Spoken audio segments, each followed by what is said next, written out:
Hello, good evening, and welcome to Varsity Maine Live for the Portland Press Herald. I am Travis Lazarzik. We are sponsored by Central Maine Power.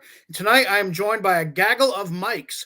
We have from the forecaster, Michael Hoffer, from the Kennebec Journal and Morning Sentinel, Mike Mandel, and from Levitt High School, our guest, Mike Hathaway, who's the longtime coach of the Levitt High School football team. He's about to take his Hornets to their seventh state championship game under him and going for their fourth gold ball on Saturday when they play Madomic Valley in the Class C championship game up at Cameron Stadium in Bangor. Coach, thanks for being with us. Thanks for having me, guys. You're an old hat at these state weeks now, and the more you do it, the more you find yourself with any habits or traditions that you feel like you have to keep up? No, not really. I think every time you play in one, you try to do less. I think the first time you do it, you want to put a lot in, and have a lot of wrinkles and things like that. And then each year you do it, it's more, you're playing somebody you don't really know more than likely. So it's getting back to basics and doing some things you're really good at. So, we've tried to handle it that way. But other than that, we try to keep it relatively normal. It seems like we're always at Lewiston this time of year practicing. So that's a good sign. Yeah, Lewiston's been good to you here in recent weeks. And I know you never take these things for granted, but when you have a season like last year where you suffered such an agonizing loss, is it a little sweeter to get back in a season like this? Because you never know when the next time is going to come, right? I mean, isn't this a little bit sweeter getting back this year after such a painful loss in 2021? Yeah, I think so. And you put that up against the year before, losing the entire year, and we had a really good team coming back with my son and Tommy Casey. We're going to kind of lead that team, and we had some really good players around them. And some of these guys who are playing now would have been sophomores on that team and would have played a lot. So it is sweet.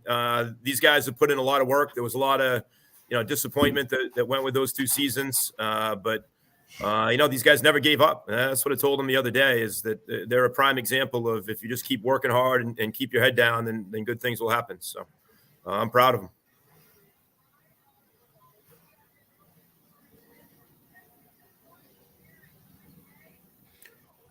Mike, let's switch gears for a second. We've got feels like a lot of good quarterbacks in the state over the last few years. You've had a few of them going all the way back to like Jordan Hersom, who won a Fitzpatrick Trophy under you. You mentioned your son Wyatt, who was an excellent quarterback on your state championship team in 2019. Now you have Noah Carpenter, who can do just a little bit of everything, coming off a game where he had 420 yards of offense. What are you seeing out of quarterbacks in Maine now that's just helping them all kind of up their games? Well, I think the offenses in Maine have changed a lot over the last, I would say, 10 to 15 years. There's certainly a lot more teams that are in the shotgun than there used to be. So I think that helps feature that position a little bit more. And then I think you see guys that they're working on their craft more in the offseason. Some of these guys in Portland are getting down to red zone. The guys up north are working out with some guys up there. There's kind of some things all over. We've got the Maine Elite Camp in the summer. So BL and Coop and I are working with a bunch of those guys. And you see a lot of guys going to prospect days and things like that and these different college showcases. So they're getting around and getting a lot more instruction than they used to and working at their craft more. So they're getting better. And the offenses are featuring them more. And, I think it's pretty cool when you can give a quarterback a lot of responsibility and watch him go out there and do it. So, we've been lucky to have some talented guys, but they're also guys who have worked real hard to know what they're doing. So they've had that freedom and they've done well with it. So.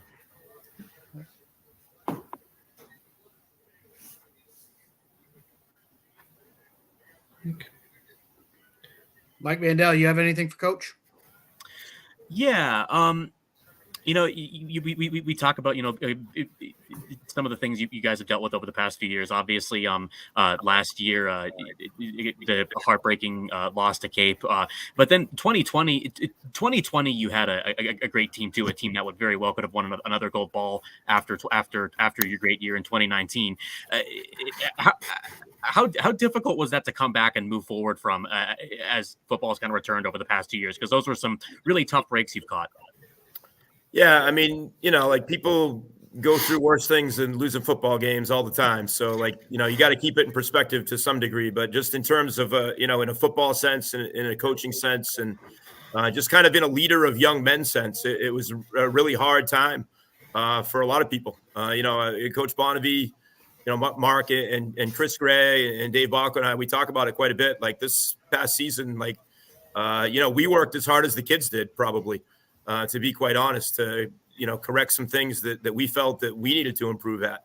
And, I think the combination of, the kids and the coaches being real motivated by that kind of disappointment, it just kind of led us to some good things. So, again, I just think there's a great lesson for kids and adults when you face adversity like that. You've got to keep your head down and keep working. And we were all real disappointed, but we tried not to take a lot of pity on ourselves. We tried to just get right back and start working at it. And the kids really set the tone this year. Those guys who, are coming back that were on that field last year for that Cape game, those guys have really, they've been 6 or 7 of the top 8 or 9 players in our league all year. And they've come out every week and shown up in practice, in games.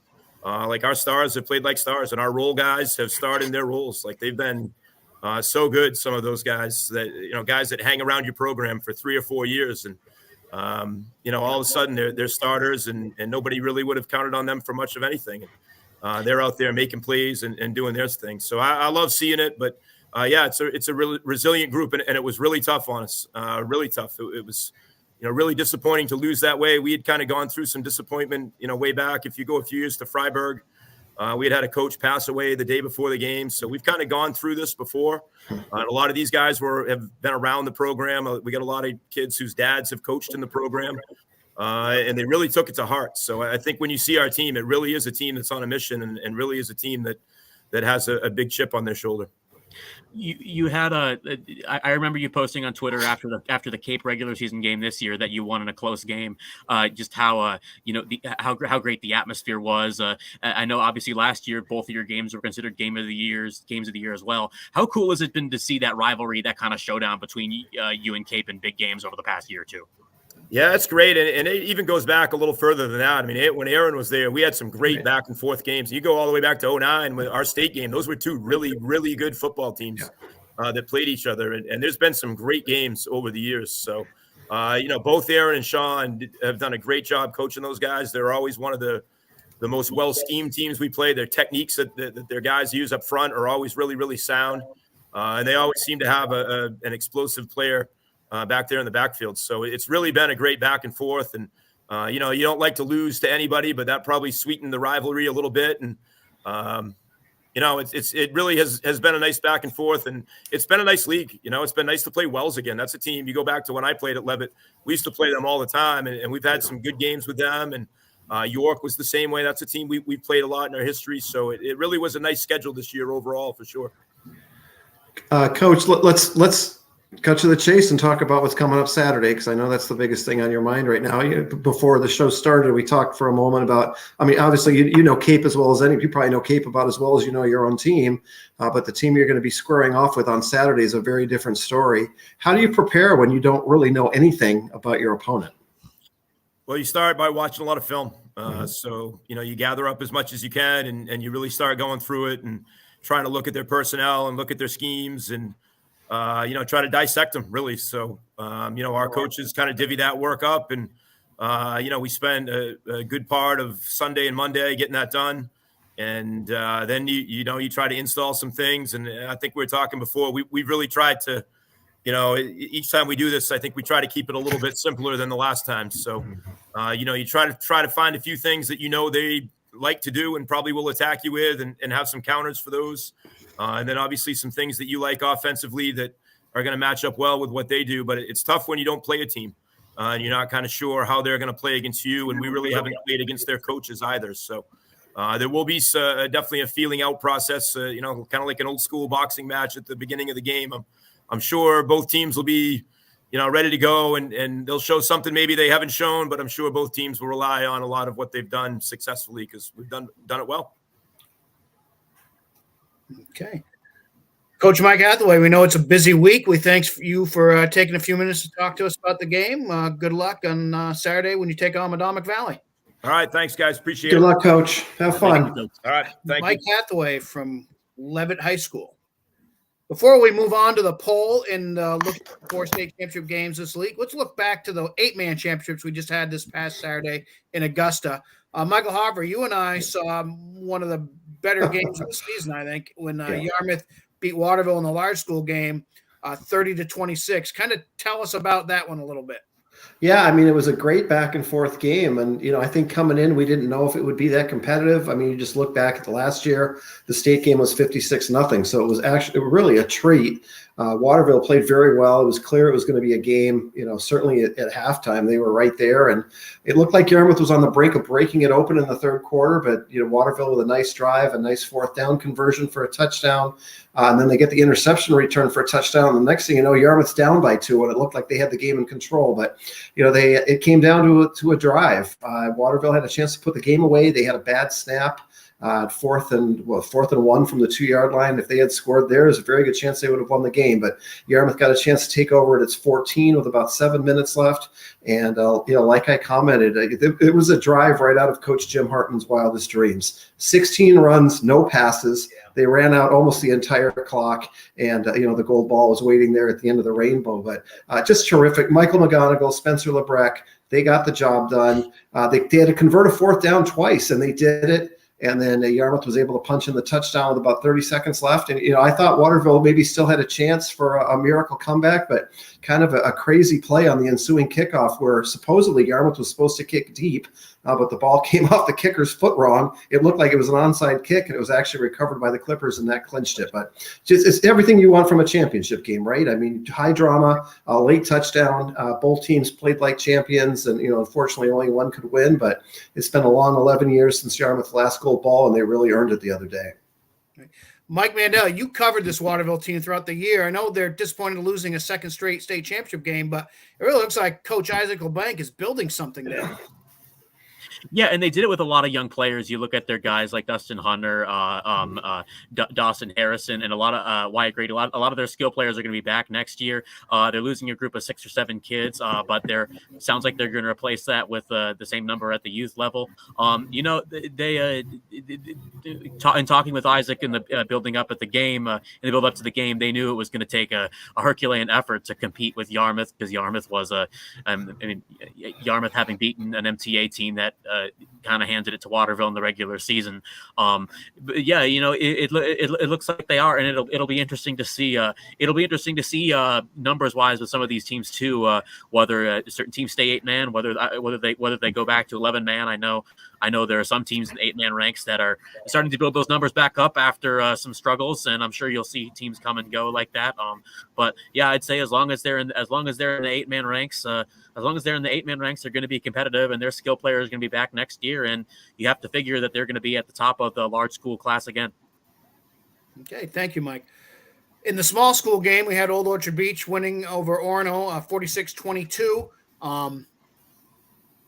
You got a feel for a team like Old Orchard Beach that was really, one of the schools at the forefront of getting 8-man football to come to Maine. And Coach Dean Plant was really an early advocate for the sport to come to Maine.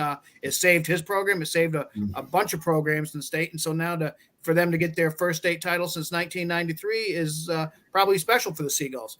And congratulations to Orono, who really showed a great turnaround. This was a team that hadn't won a game entering the season since 2016, about 25-game losing streak. For them to go from 0 years to being on the cusp of a state championship shows that 8-man football has really helped rebuild their program too.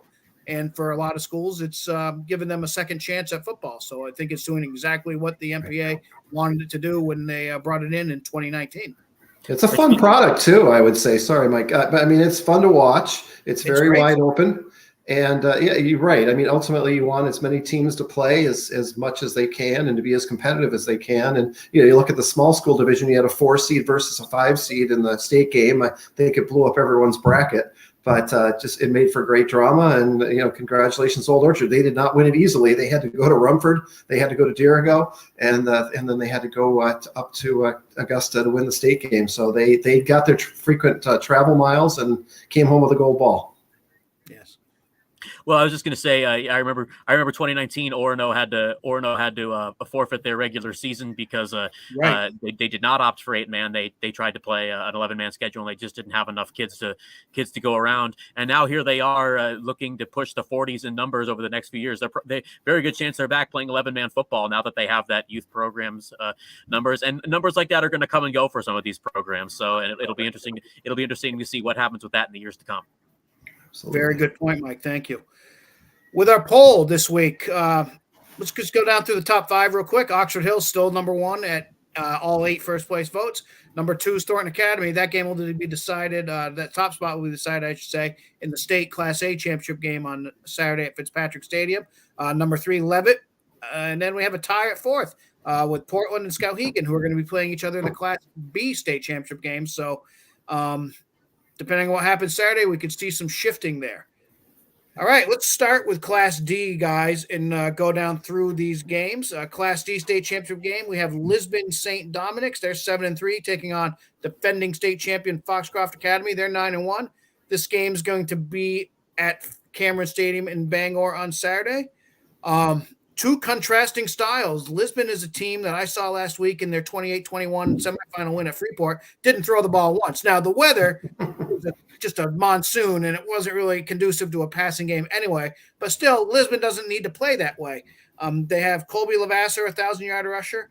Josh Carter's a 1,000-yard rusher. Jack Ramich and Jimmy Fitzsimmons can run the ball. A lot of offensive weapons there. Foxcroft, on the other hand, will throw pretty much as they want with quarterback Wyatt Rayfield. He's thrown for about 1,400 yards, 26 touchdowns, and just 5 interceptions. Wide receiver Caden Crocker is one of the best receivers in the state regardless of class. He's got 45 catches for 646 yards and 14 touchdowns. Lisbon gave Foxcroft their only loss of the regular season, 14-13 around mid-season. Mike Mandel, in your past life, you covered a lot of the Little 10 conference and saw some Foxcroft games. What can you tell us about these ponies? Well, it's interesting. It's interesting you bring that up because right before Foxcroft, after the 2016 season, dropped from C to D, and they immediately won. They immediately won 2 Class D North titles. Both times, unfortunately, ran into a beastly Wells team led by Tyler Bridge that kind of just housed all of Class D for those 2 years. And then they kind of fell off a little bit. I think they were 5-5 or 4-6 in 2019. Then the COVID year, and then ever since then, not only is that a Foxcroft that 14-13 loss back in week 3 or 4, whatever it was, their only loss of the season. It's their only loss since the statewide Class D emerged in 2021. They're 20-1. Aside from that, you got to think there's going to be a lot of revenge factor there. Foxcroft has been here before. They've been able to win tight games like this. I mean, you go back to that great state championship last year. You go back to their great rematch with Winthrop in week 1 this year, and then they're coming off a 32-0 walloping of a talented Winthrop team that might be one of the more impressive results you'll see anywhere this year. And you've got to think the fact that that's the only loss these kids have had the past 2 years, past 3, considering football wasn't played in 2020, that there's going to be a real revenge factor. They're going to a big revenge factor for Foxcroft this Saturday against a Lisbon team that likes to run the ball, and Chris Cates is going to have his boys prepared as well. Definitely. All right, the other game up in Bangor is going to be at 2:30 in the afternoon, and that's Class C game. We talked about a little with Coach Hathaway. That's Madomic Valley. They're 9-2 versus those unbeaten Levitt Hornets, who are 10-0. Madomic is really an unknown just because of where they are in the state on the mid-coast. They don't get a lot of coverage. They're kind of tucked away down there. But they've really built a great program. They're only in their 7th season of varsity football, and they've just kind of been building to this. Mike Mandel, I'll go back to you because you cover a lot of those Class C North teams.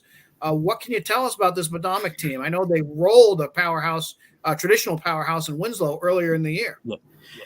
So I was at that game in Waldoboro on that hot Saturday afternoon in week 2, and I remember talking to Coach Ryan Snell for our preview story midweek, and we were kind of joking about how you have one powerhouse program in Winslow and one of the newest programs in the state in Madomic, and he pointed out to me that Winslow has more state championships than they had seasons of varsity football. Right. So it was quite the contrast in that game.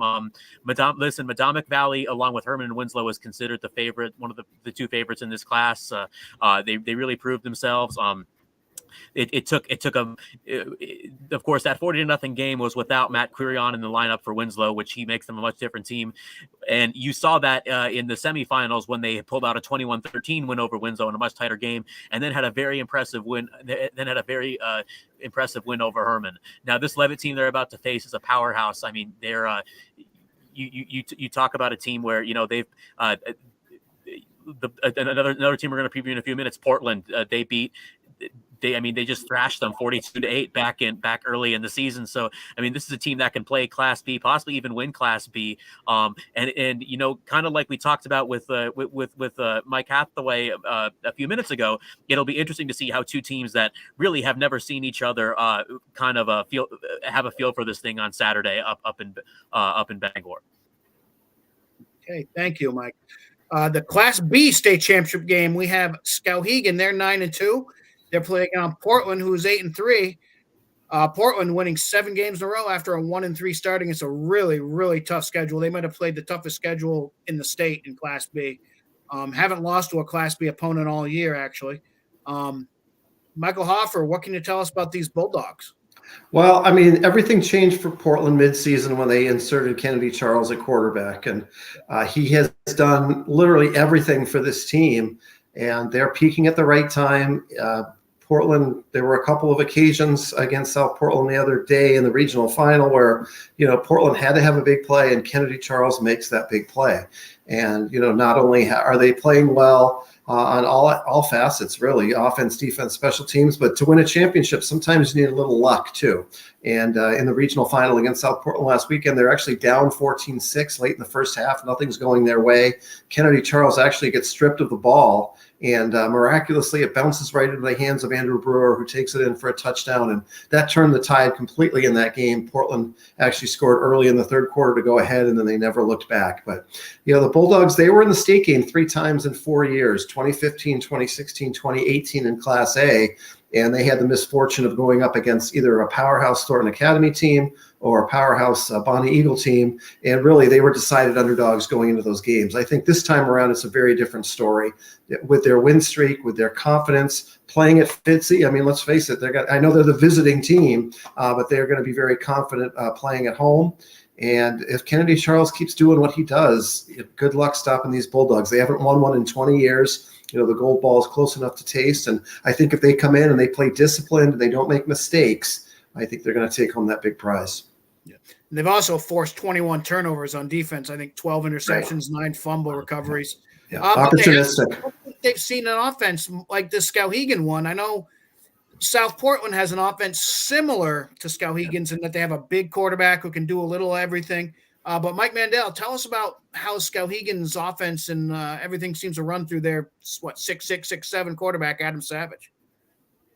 Well, there's a lot of similarities in both these teams. Immediately, just like when you watch film, Kennedy Charles jumps out for Portland. Adam Savage jumps out in a similar way for Skowhegan. They both these quarterbacks have speed. They can both make tackles. They're kind of emotional leaders for their teams. They're kind of the hype men, even when they're not when they're not on the football field. Outside of that, they've both got athletes at the skill positions. They both got size. They're both quarterback run heavy, something that Ryan Libby noted to me when I spoke to him Tuesday night up there at practice. They both got size up front, so it's a very matchup between two kind of similar styles. And yeah, Skowhegan, they had those speed bumps offensively in those losses against TA and Wyndham where they only scored 7 points. But you really could sense it clicking. They got a backtrack against Brewer, and that game against Lawrence where They possess the ball 9 times and score 9 touchdowns in a 66-48 win over Lawrence. That was just one of the more wild games you'll ever see. Now, the caveat to that game was they did give up a lot of rushing yards, and that's certainly something that could happen again if they're not careful. But you look back to what they did against Falmouth in the Class B North championship game. They were able to get back on track. They held Finn Caxton Smith, who was another great running threat at quarterback, who kind of slotted over from running back and replaced Peyton Mitchell earlier in the season. And Indy Backman, they held them to 71 yards on 19 carries in that win. And one of the early touchdowns Falmouth scored was a defensive touchdown. So if they can kind of get the offense playing, if they can kind of make a few adjustments offensively, I don't think they were obviously not quite as crisp offensively against Falmouth as they were against Lawrence, and play defensively like they did against the Navigators. I think they have a good chance for a gold ball. But Portland is going to be probably the toughest team they faced outside of TA. So it's going to be a tough task. I've gone back and forth on this one, and I can see every time I do it, I can see myself going a different way as to who wins. Yeah, I think it has a chance to be the best state game of the 4 on Saturday. Finally, we have a rematch in Class A of last year's championship. It's Thornton Academy. They're 8-2 versus Oxford Hills 10-0. Thornton Academy has won 7 games in a row after a couple of close losses early in the season to Oxford Hills and Bedford, New Hampshire. Oxford Hills seems to be clicking now with quarterback Eli Soren, who might be the player of the year in the state. Last week in their win over Bonnie Eagle, he threw for 176 yards and 3 touchdowns, ran for 2 more. But really what was impressive about Oxford Hills last week was the defense that held Bonnie Eagle to, I think, 18 yards in the first half. Michael Hoffer, you cover Class A South. What can you tell us about both of these teams? Well, I think of the 4 state games, this is the one that we probably are the least surprised at the matchup. I mean, it really, since both teams walked off the field last November, we kind of expected we were going to see a rematch. And even with TA's early struggles this year, I mean, it was clear that there really wasn't a third team in Class A that was going to step up and challenge these two. I thought for a while maybe Scarborough had the athletes to do it. You never want to write off Bonnie Eagle, but clearly these are the 2 best teams. And Oxford Hills, both in football and basketball last year, got really close. I know this group wants to get over the hump and finish it off, but it's really hard to bet against a Thornton Academy team that's peaking. They're in the state game almost every year, so they're going to be up for the challenge. I think this has the potential to be a really exciting, possibly high-scoring, down-to-the-wire game too. And I think it's going to come down to, as these games often do, who controls the ball best, who avoids the big turnover, the big penalty. Oxford Hills maybe on balance is a little bit stronger, but I wouldn't say they're guaranteed for anything, unless they come out and play really a flawless game. Okay. Real quickly, Michael. I was a little skeptical of TA earlier in the year, but that loss to Oxford was close, and then that loss to that New Hampshire team that's turned out to be one of the best teams of all in New Hampshire. So I mean, They were right there in both these losses, and So we talk about early season struggles, but they played well against very good teams. They just happened to be on the losing side of them. Right. Yeah, confidence builders. Yeah, and you talk about TA being hot at the right time. 10-0 is 10-0, right? And Oxford Hills doesn't get any hotter than that. So I think it'll be another really good game down at Fitzpatrick Stadium. That game's at 11 a.m., the first game of the day down in Portland. Right. All right. Be sure to check out varsitymaine.com for all the coverage of all these games. We have features and previews of all these games coming up. We're going to take a break after this and be back for the winter season. So for Michael, for Mike, and Coach Hathaway, I'm Travis. Thanks for joining us.